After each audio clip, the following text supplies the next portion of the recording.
This is worse than fighting. In couples, this behavior is the strongest predictor of divorce, according to research. Most distressed couples do it, and they don't realize how it is damaging respect, it's breaking closeness, and slowly killing their love. I'm Marina, I'm a psychologist and marriage mentor. I help women understand the deeper patterns that hurt connection in marriage. And today I want to talk about maybe the most damaging one.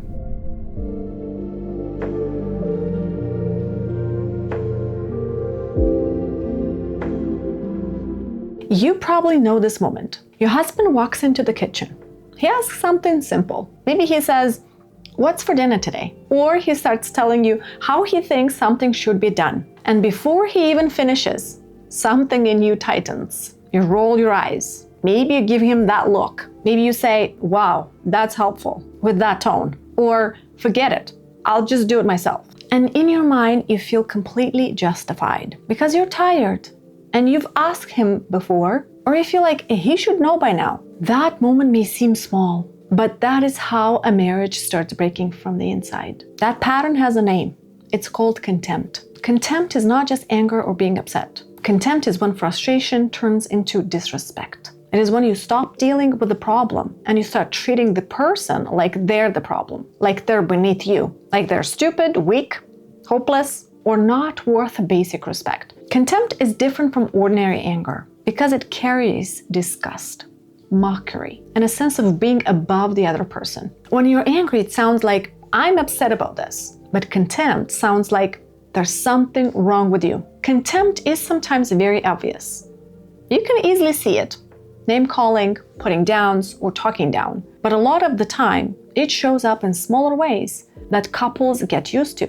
Eye-rolling, scoffing, mocking the other person's voice, a mean laugh, a sarcastic comment meant to sting, a face that says, "I can't stand you right now," a tone that says, "I'm above you." This behavior may start to feel normal if it has been in the marriage for a long time. It can also be adopted by the partner who didn't start like that in the relationship. Here's why people miss it too. It can sound like joking, like honesty, like I'm just telling the truth, or I'm just frustrated. But if in your heart there is disrespect, the message under it is "I'm above you," that is contempt. And contempt can come from either side. Regardless of who's doing it, it is very damaging. Now, the part you may not see, most of the time, this doesn't start as contempt. It usually starts as pain, hurt, disappointment, feeling alone or unseen, feeling let down too many times. If this pain does not get dealt with, your heart hardens. Therapists and counselors see this often when working with couples. When harsh, attacking behavior often covers deeper feelings like hurt,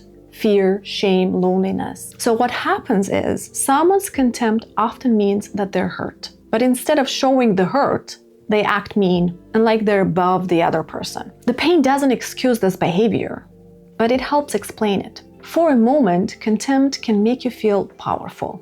It can make you feel less hopeless, less vulnerable, but the cost is very high. Because every time contempt enters the room, safety leaves. And when safety starts leaving a marriage, closeness starts leaving too. That is exactly why this pattern is so dangerous. The research on couples from John Gottman and others found that contempt is the strongest single predictor of separation and divorce. Out of all of the destructive ways couples fight, contempt came out as the most toxic one. So this is not a minor issue or a small communication problem. There's another finding from this research that helps explain why this gets so bad. Stable couples tend to have much more positive interaction than negative interaction during conflict. The often cited number from Gottman's work is about 5 positive interactions for every 1 negative interaction during conflict. So when contempt grows, that balance breaks down badly. Contempt does not just hurt one moment. It changes the whole emotional climate of the relationship. These are the areas contempt will surely damage in a relationship.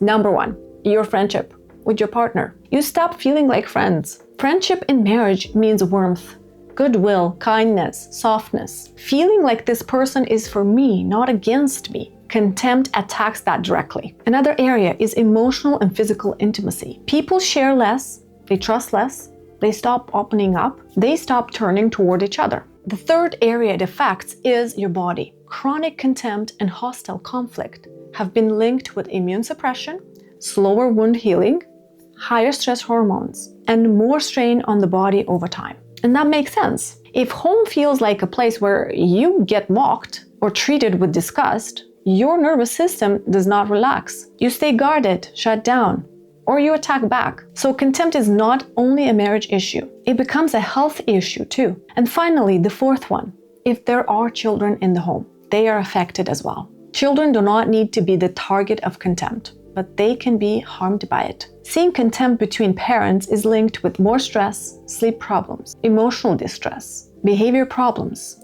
and learning similar ways of relating later in life. And I think this part helps many couples wake up, because children can handle disagreement. Conflict is part of family life. What harms them more is the kind of conflict they see. Homes with respectful disagreement are very different from homes one partner treats the other with disgust. So contempt does not stay between the two adults. It shapes the whole emotional climate of the home. Now let's talk about what to do. The first thing is you have to call it what it is. Do not hide it under "I'm just joking" or "I'm just being honest." If there's eye rolling, mocking, cruel sarcasm, talking down, or treating your spouse like they're beneath you, call it what it is. That's contempt. The second thing is something absolutely everyone should do. Calm your body before you talk. Contempt often shows up when your body's flooded. When stress gets high and the body goes into that flooded state, you're not thinking clearly and logically. So learn your signs. Maybe your chest gets tight or your face gets hot. Maybe your jaw locks and your thoughts get mean and you feel that need and urge to sting. That is the moment to pause. Take a break. Breathe. Walk.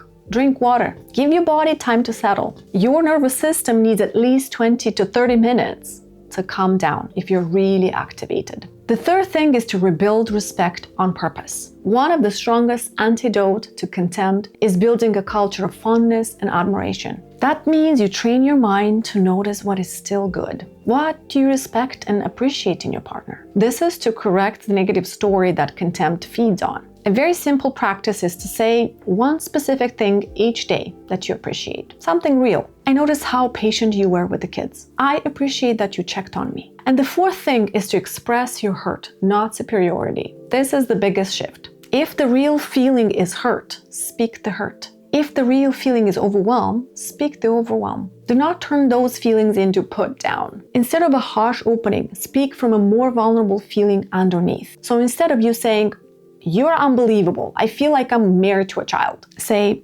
"When morning gets this busy and I'm doing everything alone, I feel overwhelmed and alone, and I need more help from you." This is a completely different conversation. One attacks the other person, making them need to defend. The other gives them something real to hear. A simple formula that's often used for nonviolent communication can be very helpful here. And here's how it goes. Say what happened, say how you feel, say what you need, and make a clear request. It will sound something like this. When we're late like this, I feel anxious and stressed, and I need to know what is happening. Can you please let me know when something's coming up for you next time? If contempt has become common, and if you've tried all of the steps and it keeps happening, please get help. A good couples therapist can help with this, especially if the pattern is deep, repair never works, and the kids are clearly being affected. Oftentimes, the cycle is too strong to break alone. But if your partner is absolutely not interested in that kind of work, you can still create a shift in your marriage. I've seen this many times. Get help for yourself to start disrupting this pattern. So let me leave you with this. Contempt is not small. It is not harmless. It is one of the most damaging patterns in a marriage. The research is very clear on that. It predicts breakdown, weakens friendship, harms health, and affects children who live around it. But it can be reduced by calling it out first, calming your body, rebuilding respect on purpose, and telling the truth about the hurt. If this helped you think differently about contempt, subscribe. Every week I share tools and insights to help women build healthier, happier marriages.